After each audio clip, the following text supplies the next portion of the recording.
اللهم صل على سيدنا محمد.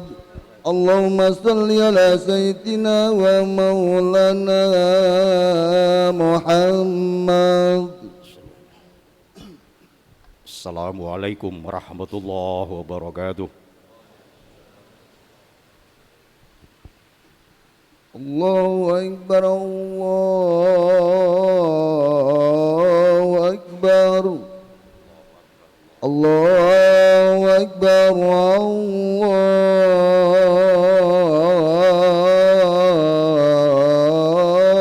Allahu Akbar.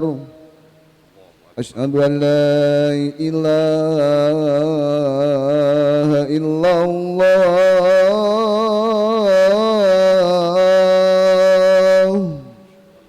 Asyhadu an la ilaha illallah.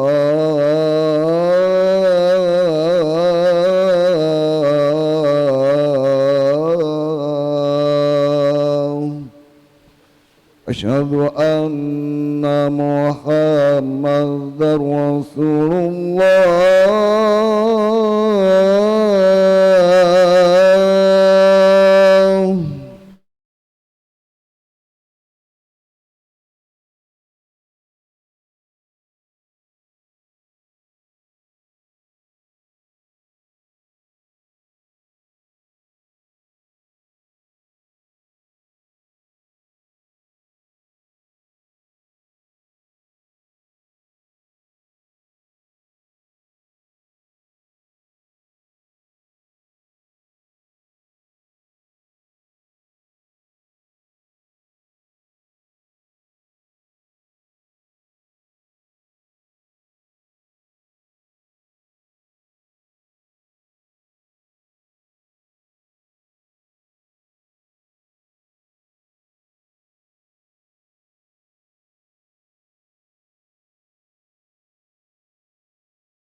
Ma'murat wajtinabil manhiyat wassalatu wassalamu ala sayyidis sadat sayyidina Muhammadinil mab'uthi ila jami'il anami wal jamadat wa ala alihi wa ashabihi ahlil fadaili wal karamat.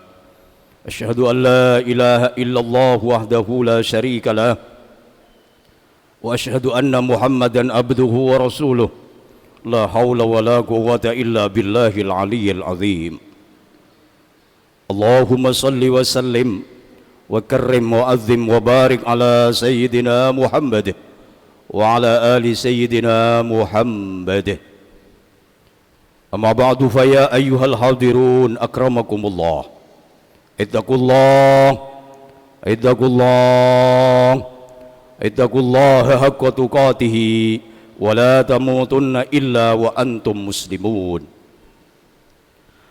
Wa qala Allah ta'ala a'udzu billahi minasy syaithanir rajim.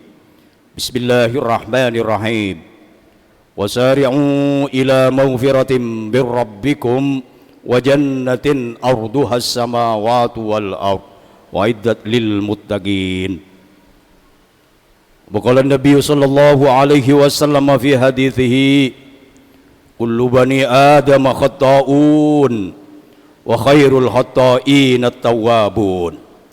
Rawahu Ahmad wa Tirmidzi. Shadaqallahul adzim wa sadaqa rasuluhun nabiyul karim. Wa nahnu ala dzalika minasyahidin wasyakirin. Walhamdulillahi rabbil alamin. Ayyuhal ikhwan, saudaraku kaum muslimin, sidang salat Jumat akramakumullah. Pada kesempatan ini tidak banyaklah yang bisa saya sampaikan.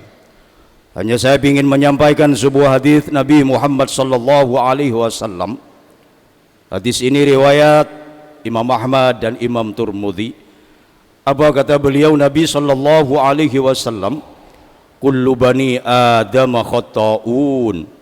Setiap keturunan Adam, setiap manusia ini al-khata'un, pasti punya salah dan dosa.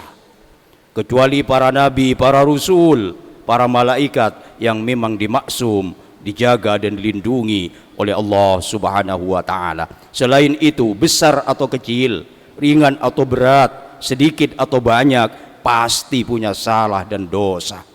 Lalu solusinya seperti apa kata Nabi sallallahu alaihi wasallam? Kalau itu sudah kita sadar, kita menyadari bahwa kita banyak salah dan dosa, solusinya kata Nabi, wa khairul khatta'in at-tawwabun. Sebaik-baik orang yang salah, orang yang berdosa adalah tawwabun, itu segera kembali dan bertaubat, beristighfar selalu kepada Allah Subhanahu wa taala. Itu solusi awal yang harus kita lakukan, segera kembali dan bertobat, perbanyak baca istighfar, mohon ampunan Allah Subhanahu wa taala. Dan istighfar ini sebenarnya merupakan solusi yang luar biasa dalam kehidupan kita ini. Di dalam kesusahan kita, di dalam apapun, istighfar adalah solusinya. Sedikit ada kisah menarik, boleh kita ikuti. Pada zamannya ada seorang waliullah yang sangat terkenal pada saat itu. Insya Allah kita semua tahu, bahkan sampai sekarang masih diziarahi ikhwan, yaitu beliau Mbah Hamid Pasuruan. Saat itu ada 3 laki-laki bertamu pada beliau waliullah Mbah Hamid Pasuruan. 3 tamu ini matur pada beliau dengan masalah yang berbeda. Yang pertama, Mbah Hamid, saya punya masalah di keluarga. Istri enggak nurut, anak demikian juga. Enggak kunjung selesai. Pertengkaran selalu terjadi di keluarga. Itu yang pertama. Tamu yang kedua matur juga pada Mbah Hamid Pasuruan, saya juga Mbah, kesulitan dalam bidang ekonomi. Yang ketiga matur, ada kesulitan di dalam atau di masyarakatnya. Selalu ada masalah di masyarakat, tidak kunjung selesai. Jadi 3 tamu ini matur dengan masalah yang berbeda. Beliau, Syekh Waliullah Mbah Hamid Pasuruan, menjawab dengan satu jawaban. Kalau itu yang terjadi, hadapilah dengan memperbanyak baca istighfar, mohon ampunan kepada Allah Subhanahu wa taala. Karena tidak nutup kemungkinan semua masalah yang terjadi di masyarakat, di keluarga, dimanapun disebabkan karena dosa-dosa yang selama ini kita lakukan, terakumulasi, menumpuk menjadi dosa besar, dan akhirnya Allah menguji dan menegur dengan cara seperti itu. Mungkin keluarga, mungkin ekonominya, mungkin di masyarakat, dan lain sebagainya, dan lain sebagainya. Oleh karena itu saudara, lewat mimbar yang sangat singkat dan terbatas ini, mari kita segera kembali kepada Allah Subhanahu wa taala. Perbanyak baca istighfar pagi, sore, siang, dan malam. Insya Allah kesulitan-kesulitan kita yang ada, baik kesulitan di keluarga, di masyarakat, atau apapun, insya Allah akan segera terselesaikan seperti apa atau tamu yang telah datang ke Mbah Hamid Pasuruan itu tadi. Ayyuhal ikhwan, saudaraku kaum muslimin, sidang salat Jumat akramakumullah. Cuma PR-nya di sini, pertanyaannya di sini, apakah kita ini sudah tergolong golongan orang yang tawabin, orang yang sudah bertaubat kepada Allah, Apakah tergolong golongan yang benar-benar istighfar kepada Allah? Apakah hanya sekedar lipstik istighfar kita? Untuk menjawab pertanyaan ini, mari kita kembali pada salah satu dialog baginda Nabi Muhammad sallallahu alaihi wasallam dengan beberapa sahabat saat itu. Lalu apa pertanyaan baginda Nabi sallallahu alaihi wasallam terhadap para sahabatnya saat itu? Rasul bertanya, "Wahai sahabatku, atadaruna manita ibu," kata beliau. "Sahabat-sahabatku, tahukah kalian semua siapa sih sebenarnya orang yang taubat itu?" Qulna, kami para sahabat saat itu menjawab, "Allahu wa rasuluhu a'lam." Allah dan Rasulnya yang tahu siapa sih sebenarnya orang yang bertaubat kepada Allah subhanahu wa ta'ala. Faqala, lalu kemudian Kanjeng Rasul sallallahu alaihi wasallam bersabda, "Sahabatku, ada 8 ciri," kata Nabi Muhammad sallallahu alaihi wasallam. Orang yang bertaubat itu ada cirinya, ehwan. Mari kita gerayangi diri kita masing-masing. Apakah diri kita tergolong golongan orang yang bertaubat atau golongan orang yang benar-benar beristighfar kepada Allah sehingga dosa-dosa kita benar-benar diampuni oleh Allah? Pertama, kata Nabi sallallahu alaihi wasallam, ini yang harus kita catat, "Man tabah walam yata'allamil ilma," kata Nabi, "falaisa bitaibin." Kalau sementara ada orang mengaku dirinya bertaubat kepada Allah subhanahu wa ta'ala, tetapi walam yata'allamil ilma, orang ini tidak mau menuntut ilmu, enggan mencari ilmu, khususnya ilmu pengetahuan agama, ehwan. Apa jawabnya Kanjeng Nabi di sana? Falaisa bitaibin. Orang itu belum bisa dikatakan orang yang taubat yang sebenarnya. Kesimpulannya, orang yang bertaubat itu cirinya yang pertama, kata orang Jawa, sergep ngaji, ehwan. Toleh ilmu, khususnya ilmu pengetahuan agama. Karena dari ilmu pengetahuan agama ini kita bisa tahu, Pak, bagaimana caranya sholat, bagaimana caranya puasa, bagaimana caranya haji, dan seterusnya. Bagaimana caranya jual beli. Semua ada ilmunya, ehwan. Sementara kalau tidak ada ilmunya, maka sulit kiranya ibadah kita bisa diterima oleh Allah subhanahu wa ta'ala. Imam Ibn Ruslan dalam sebuah kitab Zubat namanya, di sana beliau memaparkan, "Wa kullu man bi ghairi ilmin ya'malu a'maluhu mardudatun la tuqbalu." Setiap orang yang beramal apapun amalnya tanpa ilmunya, tanpa dilandasi ilmu yang nyata, maka amalnya mardudatun la tuqbalu, sulit dikatakan diterima. Artinya la tuqbal, tidak diterima oleh Allah subhanahu wa ta'ala.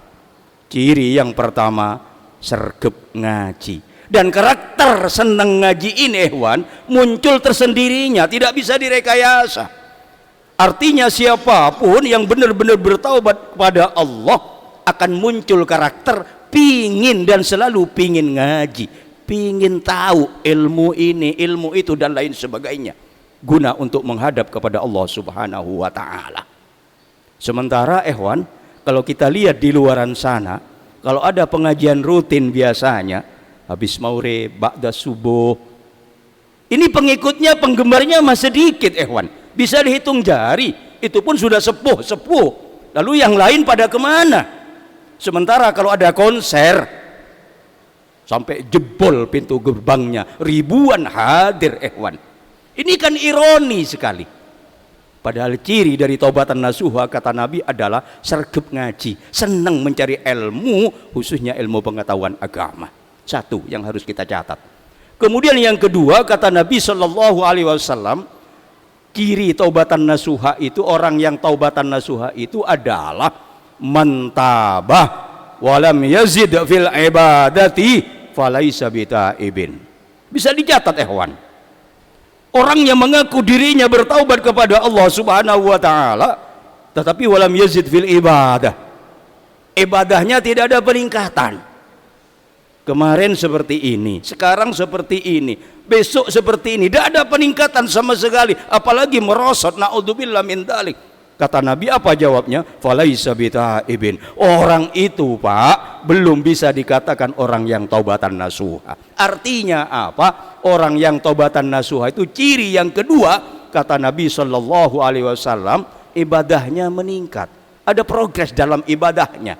Yang tadinya tidak sempat ke masjid, selalu sholat di rumah. Karena sekarang kita bertaubat, rajinlah ke masjid melaksanakan sholat berjamaah. Yang tadinya tidak sempat mengistiqomahkan membaca Al-Quranul Karim, karena kita sudah taubat, usia sudah mulai lanjut, mulailah istiqomah membaca Al-Quranul Karim pagi, sore, kapanpun, dimanapun kita berada. Ada peningkatan dan peningkatan. Yang tadinya kita tidak pernah berinfak dan bersedekah, selalu medit bahasa kita, bakhil, kikir, sekarang kadang sudah bertobat, terbukalah hatinya untuk selalu mengisi infak, menyantuni yatim piatu, fuqara, masakin, janda-janda tua dan lain sebagainya. Ada progres, ikhwan, ada peningkatan. Itulah salah satu ciri daripada orang yang taubatan nasuha. Yang kedua, kata Nabi. Yang ketiga agak sulit memang ini. Kata Nabi, man taba wa lam yardal husama'a falaisa bitaibin. Barang siapa mengaku dirinya bertaubat kepada Allah Subhanahu wa taala, tetapi walam yardal husama', tidak ridho. Kalau orang Jawa bilang tidak pernah legowo hatinya untuk memaafkan musuh-musuhnya yang selama ini menyakitinya, baik langsung maupun tidak. Tidak ada karakter pemaaf, sifat pemaaf dan mau minta maaf kalau bersalah, ini tidak ada. Tipe taubatan nasuha cirinya adalah selalu memaafkan orang lain apabila bersalah. Dan ketika kita yang bersalah, kitalah orang yang bertaubat ini lebih dulu minta maaf kepadanya. Ini salah satu ciri yang ketiga, kata Nabi Shallallahu Alaihi Wasallam. Tapi ini sulit rupanya, ikhwan. Sementara kalau kita lihat di luar sana, kadang sifat dendam, iri dan seterusnya, ini sampai pergantian generasi kadang masih terjadi, ikhwan. Dulu bapak ibunya mohon maaf, buyut-buyutnya mohon maaf, ikhwan, ada terjadi sengketa, perselisihan antara buyut dan buyutnya, mohon maaf. Ternyata sampai cicit-cicitnya kadang masih berlanjut. Sampai pergantian generasi seperti itu, dendam dan dendam masih ada. Na'udzubillah min dzalik. Tipe yang taubatan nasuha tidak seperti itu. Orang yang taubatan nasuha pasti akan muncul karakter selalu ingin memaafkan dan mau minta maaf apabila ia bersalah. Itu karakter, Pak. Tidak bisa direkayasa, muncul tersendirinya. Pertanyaannya, bagaimana dengan kita 3 poin ini, Pak? Apakah ibadah kita sudah makin meningkat? Apakah kita senang atau sergap ngaji? Apakah kita selalu memaafkan orang lain, musuh-musuh kita? Apakah masih tersimpan dendam di hati kita? Sementara yang terakhir, Pak, kata Nabi Shallallahu Alaihi Wasallam, sebenarnya ada 8 ciri, tapi mungkin tidak mungkin kalau kita melanjutkan ini sampai yang ke-8. Yang keempat, kata Nabi Shallallahu Alaihi Wasallam, ini yang harus kita perhatikan. Man taba wa lam yutawwi firasahu wa wisadahu falaisa bitaibin, kata Nabi. Barang siapa mengaku dirinya bertaubat kepada Allah tetapi tidak mau melipat tempat tidur dan bantalnya di malam hari, jawabnya Kanjeng Nabi, falaisa bitaibin. Orang ini belum bisa dikatakan taubatan nasuha walaupun istighfarnya berulang-ulang. Artinya apa? Orang yang taubatan nasuha itu, Pak, benar-benar bertaubat dan beristighfar kepada Allah, pasti di malam hari selalu bangun, Pak. Tidak mengandalkan tidur. Ini bahasa kinaya, persemun dari baginda Nabi Shallallahu Alaihi Wasallam. Ketika orang tidurnya, bangun orang yang taubatan nasuha itu. Munajat, munajat itu bahasa Arab, artinya berbisik dengan Allah, ngomong-omongan dengan Allah, mohon ampunan Allah Subhanahu wa Ta'ala. Bagaimana dengan kita? Bangun di tengah keheningan malam, sholat minimal 2 rakaat sholat tahajud, jangan pernah absen. Duduk dulu di tikar sembahyangan, munajat, mohon kepada Allah, beristighfar. Itu ciri khasnya orang yang taubatan nasuha, orang yang benar-benar bertaubat kepada Allah Subhanahu wa Ta'ala. Ada 8 ciri, tetapi tidak mungkin kalau kita berlanjut. Mungkin apa yang saya sampaikan sedikit ini cukup menjadi sugesti bagi kita, menjadi renungan bagi kita. untuk senantiasa dan selalu menjadi orang yang bertaubat kepada Allah Subhanahu wa taala. Yang penting kita mari ikhwan jangan pernah putus asa. Kita selalu memohon dan bermohon kepada Allah. Semoga kita, keluarga, anak istri kita diberi kekuatan dan kemampuan oleh Allah Subhanahu wa ta'ala untuk menjadi orang yang tawwabin, orang yang selalu kembali dan bertaubat, beristighfar kepada Allah Subhanahu wa ta'ala. Dan semoga seluruh rangkaian ibadah kita yang kita lakukan, baik yang mahdoh maupun yang ghairu mahdoh, yang wajib maupun yang sunnah, seluruhnya mudah-mudahan benar-benar menjadi ibadah yang makbulah, yang diterima oleh Allah Subhanahu wa ta'ala, sehingga semua itu benar-benar menjadi penyebab kita mendapat rahmat Allah, menjadi penyebab mendapat ampunan Allah, menjadi penyebab kita mendapat ridho Allah Subhanahu wa ta'ala, juga menjadi penyebab kita kelak dipanggil oleh Allah kapanpun dimanapun kita berada, dipanggil oleh Allah dalam keadaan husnil khatimah. Amin, amin, Allahumma amin. A'udzu billahi minasyaitonir rajim. Bismillahirrahmanirrahim. وسارعوا إلى مغفرة من ربكم وجنة أرضها السماوات والأرض أعدت للمتقين وقل رب اغفر وارحم وأنت خير الراحمين.